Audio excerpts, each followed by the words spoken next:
Պարոն Սիմոնյան, վերջերս առաջին ատյանի դատարանը Ջալալ Հարությունյանի 5.5 տարվա ազատազրկման դատապարտեց, ինչը բողոքարկվեց նրա փաստաբանների խմբի կողմից։ Ինչ քայլեր են այս ընթացքում ձեռնարկվել տուժող կողմի իրավահաջորդների եւ ձեր կողմից։ Նախ նշեմ, որ առաջի ատյանի դատարանը շատ չափազանց օբյեկտիվ քննություն կատարեց, որի արդյունքում կայացրեց մեղադրական վերդիկտ եւ ինչպես նշեցիք, նշանակեց 5 տարի 6 ամիս ժամկետով ազատազրկման ձևով պատիժ, ոչ միայն բողոքարկվել է մեղադրյալի պաշտպանների կողմից, այլ նաեւ մեր կողմից է բողոքարկվել պատժի մասով, քանի որ համարել ենք, որ շատ մեղմ է նշանակված պատիժը։ Հաշվի առնելով, այսպես ասած, կորուստը, որոնք որ անդառնալի էին, 20 զինծառայողների կորուստը, մահվան փաստը, կարծում եմ, որ առավելագույն պատիժը կլիներ արդարացի։ Առավելագույն պատիժը սանկցիայով նախատեսված 8 տարի ժամկետով։ Ջալալ Հարությունյանի փաստաբաններն օրեր առաջ տված հարցազրույցում հայտարարել են, որ հրետանային դիվիզիայի հրամանատարության մոտ ի սկզբանե եղել է փախուստային տրամադրություն։ Դուք ծանոթ եք հայտարարությանը, գործում նման տվյալներ եղել են։ Նայեք, խնդիրը հետևյալն է, պաշտպանական կողմը մի փոքր չէ, բավականին լավ էլ շեղում է իրավիճակը, ճիշտ չի ներկայացնում փաստական տվյալները, ամբողջ խնդիրը կայացել է նրանում, որ դիվիզիոնի հրամանատարական կազմը տեսնելով դիմացից եկող զորախումբ, որոնց քանակը ըստ տարբեր ցուցմունքների տատանվում է 150-ից մոտ 250 հոգի, իսկ դիվիզիոնի անձնակազմը բաղկացած է եղել ընդամենը 25-ից 30 հոգու, այսինքն իրավիճակը գնահատելով սկզբում հրաման են տվել, որպեսզի թողնեն մարտական դիրքը։ Սակայն մարտական դիրքը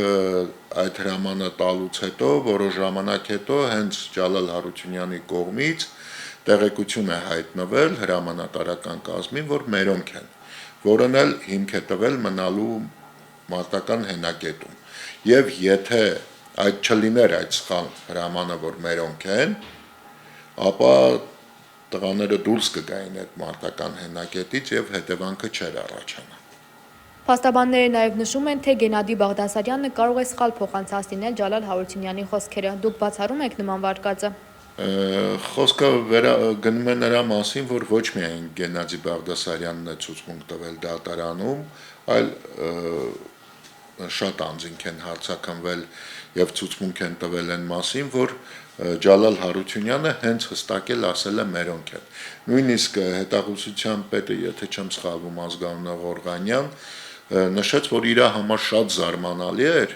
որ Ջալալ Հարությունյանը ասեց մերոնք են, քանի որ ինքը լինելով հետախուզության մասնագետը, պետը, չի կարողացել այդ պահին ասել մերոնք են, թե մերոնք չեն, ասել է, որ իրեն ժամանակ է պետք դա այդ հանգամանքը ճշտելու եւ իր համար շատ զարմանալի եղել, որ Ջալալ Հարությունյանը նշել է, որ մերոնք են։ Բացի այդ անձանց ցուցմունքներից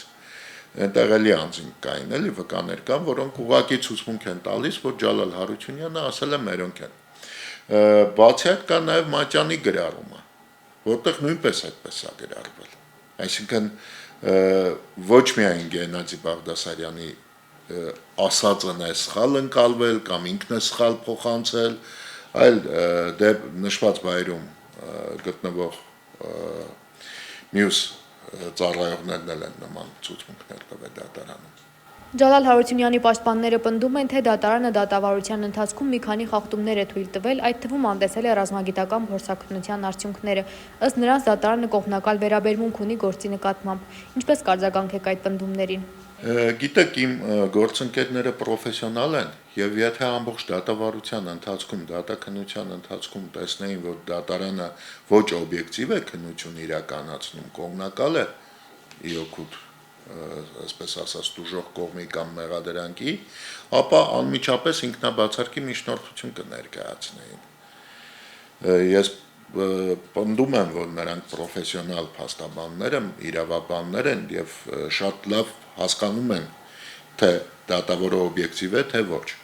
Հարց է առաջանում տվյալ դեպքում ինչու ոչ մի անգամ ինքնաբացարկ չներկայացրեցին։ ամբողջ խնդիրը կայանում էր նրանում, որ ամբողջ դատավարությունը ընթացել է շատ արդարացի, դատարանը ամենայն դեպս իրականացրել է իրական արդարադատություն եւ մինչև վերդիկտ կայացնելը որևէ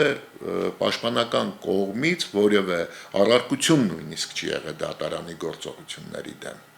Երբ որ վերդիկտը կայացվեց եւ բոլորի համար ակնհայտել էր, որ պետք է մեղադրական վերդիկտ կայացվի, այդ ժամանակ պաշտպանական կողմը հասկանալով, որ վերդիկտը կայացվել է եւ մեղավոր է ճանաչվել Ջալալ Հարությունյանը, փորձեցին ինչ-որ ձևով ձախողել դատական նիստերը։ Եվ դրա արդյունքն էլ այսօր ասում են, որ դատարանը եղել է ոչ օբյեկտիվ եւ այլն եւ այլն։ Դատարանը եղել է օբյեկտիվ, իրականացրել է ամբողջական դատաքննություն, շատ արդար դատաքննություն։ Այսինքն նրանք փորձում են ամեն ինչ անել, որ ամենեքին Ջալալ Հարությունյանը պատիժ չկրի, Բնականաբար նպատակը դա պետք է լինի եւ դա է, եւ վերդիկտից հետո նույնիսկ փորձեցին ձախողեցին մի դատական նիստ, հաջորդ նիստին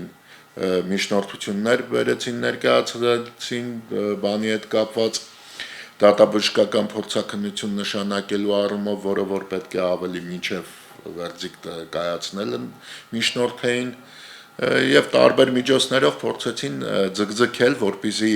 դատավոր Աբելյանը տեղափոխվի Երևան քաղաքի ընդհանուր իրավասության դատարան եւ դատավարությունը նորից վերսկսվի, որի արդյունքում գուցե եւ ակնկալիք ունենային, որ նոր դատավորը կարող է իօգուտ իրենց դատական ակտ կայացնել կամ էլ վաղեմության ժամկետը կանցնի եւ դրանով կավարտվի գործը։ Ամբողջ քննությունը իրականում Առաջիհայտյանի դատարանում եւ բազմիցս նույնիսկ միջանցքներում խոսակցությունների երբ որ զրուցում էինք, բոլորի մոտ էլ են տպավորություններ, են վիճակներ, որ դատավորը իրականում իրականացնում է շատ օբյեկտիվ քննություն։ Եվ նույնիսկ կողմերից համաձայնությամբ դատական նիստեր են եղել, որ ժամը 18:00-ից հետո էլ է շարունակվել։ Եթե պաշտպանական կողմը մտածում էր, որ դատավորը օբյեկտիվ չի, չէր համաձայնվի։ Այսինքն կամ գոնե մի անգամ ինքնաբացարկի միջնորդություն կներկայացներ, կամ գոնե առարկություն կներկայացներ իրագործողությունների դեմ։ Վերդիկտից հետո էին փորձում էին դատական նիստերը ձախողել, որպեսզի դատավոր փոխվեր, նորից սկսվեր գործի քննությունը։ Ճիշտն ասած, իրենց կողմից մամուլի ասուլիսի ժամանակ նշվել էր, որ իբրև D20 դիվիզիոնի զինծառայողները դիմադրություն չեն ցույց տվել եւ այլն, սակայն հարցաքննված վկաները, ովքեր որ գտնվել են դեպքի վայրում, նաեւ այլ վկաներ, ովքեր որ մոտակա դիրքերում են եղել, նրանց ցուցմունքներից էլ հետևում է, որ մոտ կես ժամ ավել երեխաները, զինծառայողները դիմադրություն են ցույց տվել եւ միջև վերջին պատրոնը իրենց, այսպես ասած, կրակել են։ Կապված վկաների ցուցմունքի հետ փորձում են շեղել իրականությունը, կոնկրետ թեկուզ վկաներից Աշոտ Ղուլյանի ցուցմունքը, այն իմաստով, որ տղաները դիմադրություն չեն ցուցաբերել, սակայն այդ ամեն ինչի իրականությանը չի համապատասխանում։